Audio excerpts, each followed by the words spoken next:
O Josias escreveu aqui, eu achei muito interessante a sua coluna, Josias. Vamos abrir a coluna do Josias, as frases do nosso poeta News, né? Ele falando assim, Flávio Bolsonaro... ele escreveu essa coluna antes dessas declarações dele, mas eu acho que ainda continua. Flávio Bolsonaro... Como é que abre a coluna do Josias? Flávio Bolsonaro... eu quero achar aqui, eu vou falar. Calma, Josias. Tudo em Flávio Bolsonaro é de vidro, mas a cara ainda é de pau. É o que escreveu o Josias aí sobre o Flávio Bolsonaro e o vai e vem dele. Vamos lá, ele acaba de sair lá da prisão ao visitar o pai. Continua sendo cara de pau na sua análise, Josias, por quê? Porque num dia o Flávio Bolsonaro diz que tem um preço e expõe lá o seu código de barras ao Centrão. Insinua que a anistia é o custo que a direita tem que pagar para que ele deixe de ser um estorvo, para que ele se retire da corrida presidencial. Até aí, estava entendido que a candidatura dele era de vidro.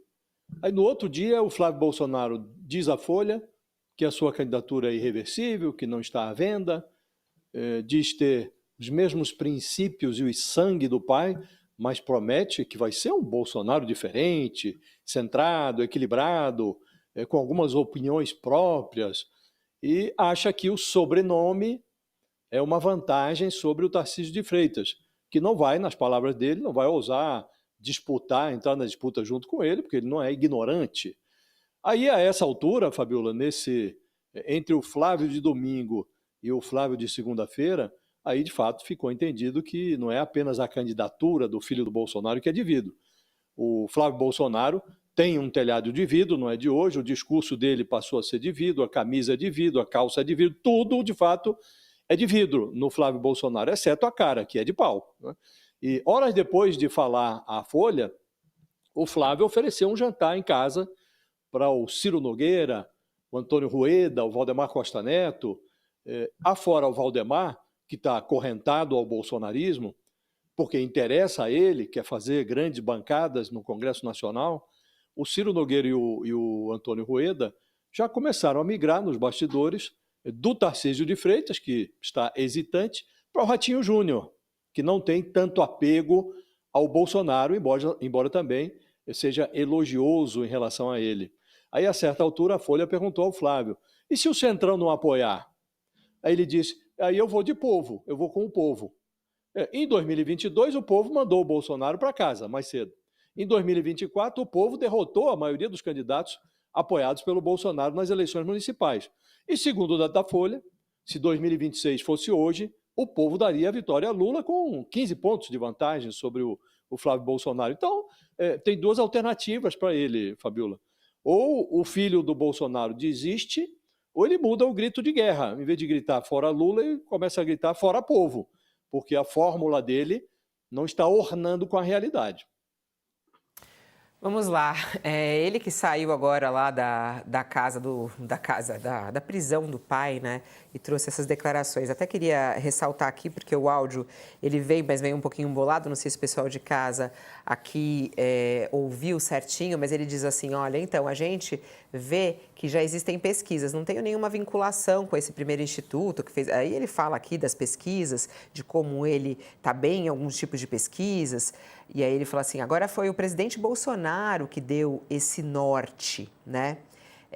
Então eu falei que essa figura é irreversível, as palavras dele, não vamos voltar atrás, vamos seguir em frente. A partir de agora a gente vai conversando com as pessoas, para ter as pessoas certas do nosso lado, né? Os especialistas em algumas áreas com quem eu estou conversando. Ele diz agora, o Sakamoto, que ele é candidato e ponto. É isso mesmo? Dá para confiar nessa palavra dele? Não, mas ele está aumentando, na verdade, deixando claro para o Centrão que ele quer aquilo que a gente está conversando e falando desde que ele largou a candidatura dele na praça. Ele quer a anistia do pai. Se for dada a anistia do pai, mesmo que o pai não esteja na urna eletrônica, ele vai abrir mão. Só que o que acontece é que o Centrão não quer avançar com isso e não vai avançar com isso. A pauta é uma bomba hoje, né?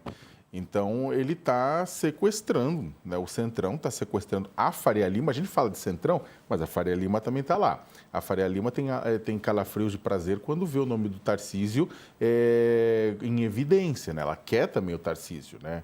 Ela sonha, na verdade, com um governo de desregulamentação em muitos sentidos.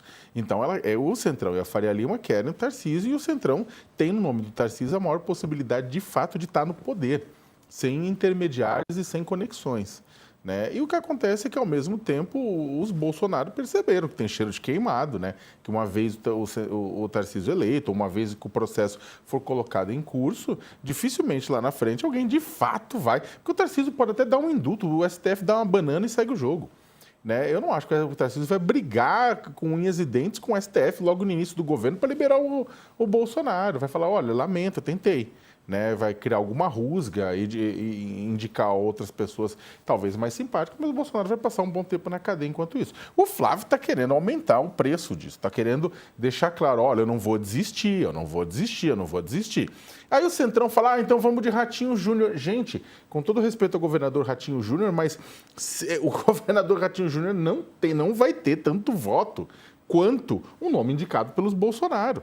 Eu não acho que sozinho o governador Ratinho Júnior tenha essa força, sabe? O que acontece é que, querendo ou não, e a gente está vendo o Datafolha apontar o seguinte, o nome dos Bolsonaro, o nome ungido pelos Bolsonaro, a força do ex-presidente, não é suficiente per se para eleger alguém, mas é grande. Você tem ainda 39% que acham que ele não cometeu crime nenhum. Você tem uma grande quantidade de pessoas que acham que ele é o maior líder da direita. Esse montante de votos, 20%, 30%, é uma reserva eleitoral extremamente valiosa para o Centrão, que vai partir do zero em muitos sentidos. Então, o que acontece? Corre-se o risco, e o Centrão está percebendo também nisso, de que se manter do jeito que está, o Flávio eles lançam um candidato, eles vão ficar se digladiando, porque alguém tem dúvida de que eles vão ficar namorando nos debates. Imagina, vai ter pau entre eles também. E aí o Lula pode apanhar dos dois lados, mas ao mesmo tempo vai ficar esperando quem é que sobreviver dessa batalha para poder enfrentá-lo num hipotético segundo turno. E essa divisão pode, inclusive, acabar matando um segundo turno, dependendo do que acontecer. Então, essas coisas, olha, o Centrão vai indicar um outro nome, isso não. Isso, sem essa união, sem os votos, sem a bênção do bolsonarismo, isso aí não vai rolar, não. E é interessante, Fabíola, deixa eu até puxar uma coisa que conectar com o que o Flávio falou, com uma coisa que eu estava puxando na rede social do vereador Carlos Bolsonaro. Né? Ele postou assim, né? Olha, os isentões e os limpinhos, aqueles que diziam lutar pela união da direita, hoje não querem mais união alguma. Por quê? Porque muitos se revelaram aquilo que sempre foram, putinhas do sistema. Carlos Bolsonaro.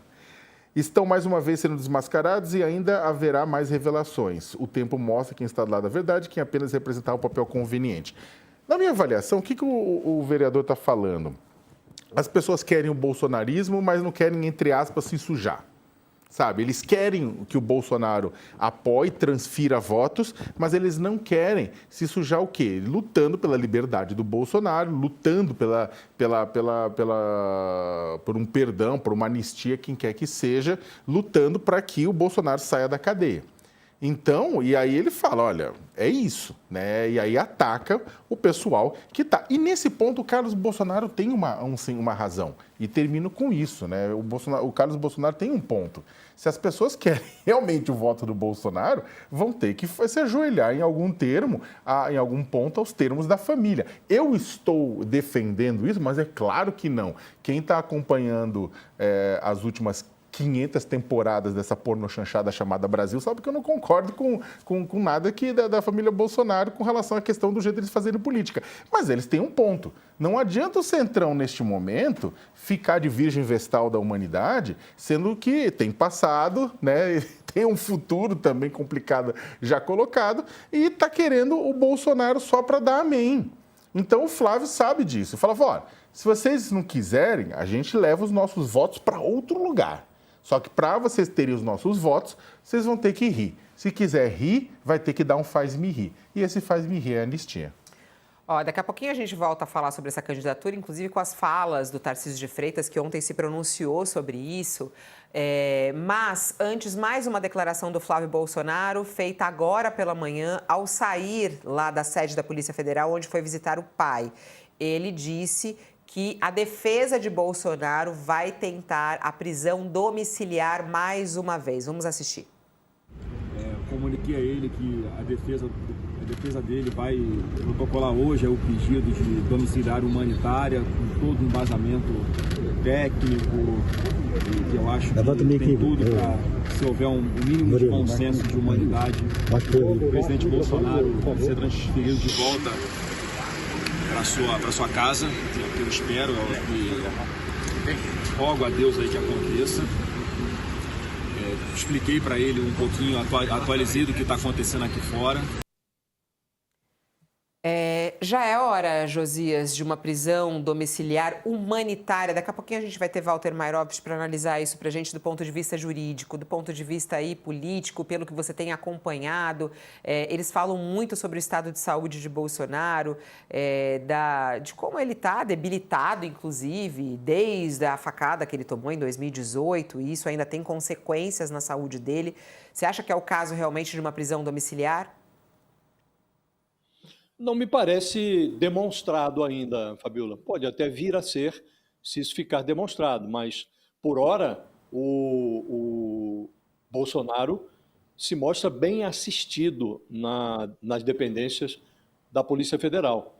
E o ministro Alexandre de Moraes, quando determinou a transferência do Bolsonaro da sua prisão domiciliar para essa carceragem da Polícia Federal, ele foi muito criterioso, o ministro. Primeiro, deixou claro no despacho que os médicos do Bolsonaro, a exemplo dos advogados, teriam acesso livre nas dependências da Polícia Federal. Portanto, poderiam atender o Bolsonaro a qualquer hora, né? Também deixou explícito no despacho o ministro Alexandre de Moraes que a Polícia Federal deveria assegurar um plantão, 24 horas, plantão médico, para atender ao Bolsonaro. Então, ele está mais bem assistido na Polícia Federal do que estava na sua residência. Preciso recordar, Fabiola, nunca é excessivo recordar, que no dia que o Bolsonaro meteu o ferro quente na sua expressão de solda na tornozeleira, o que provocou a sua transferência para a Polícia Federal, naquele dia ele alega que teve um surto. Os advogados dele argumentam que ele tomou 2 medicamentos que teriam efeitos conflitantes e aquilo provocou nele um surto psicótico. E não tinha ninguém ali para socorrê-lo. A Michele estava no Ceará, havia um irmão lá na casa, mas estava dormindo, um segurança também dormia. Então não está demonstrado, Fabiola. Agora, o ministro Alexandre de Moraes já sinalizou, no caso do general Augusto Heleno, que vai ser rigoroso na apreciação desses laudos médicos. Também o general Heleno reivindica, por meio dos seus advogados, a prisão domiciliar. Ele que está preso numa dependência militar, aqui no Comando Militar de Brasília. E ele alegou que foi diagnosticado entre o final de 2024 e o início de 2025, ele teria sido diagnosticado com a doença de Alzheimer. E o ministro Alexandre de Moraes, de posse ali de mais de 80 páginas de laudos e avaliações médicas, ele não se deu por achado, não se deu por satisfeito e determinou à Polícia Federal que realizasse uma perícia independente, que dê ao judiciário uma segurança em relação ao estado de saúde do general Heleno. Muito provavelmente, Fabiola, ele fará o mesmo em relação ao Bolsonaro. Estando o Bolsonaro assistido, assegurado, ele já alegou-se aí, numa dessas visitas, o Carlos Bolsonaro disse que ele teve lá um surto de soluço. O fato é que foi atendido prontamente pelo médico que lá estava de plantão. Então, ele não está ao Deus dará, ao contrário, está com toda a assistência médica. Então, o ministro Alexandre de Moraes, diante desse contexto, tem um conforto de analisar com muito cuidado, com vagar, com calma, todos esses laudos médicos, encomendar laudos independentes, como fez com o general Heleno. Então, eu diria que não está hoje, Fabiola, demonstrado que o estado de saúde do Bolsonaro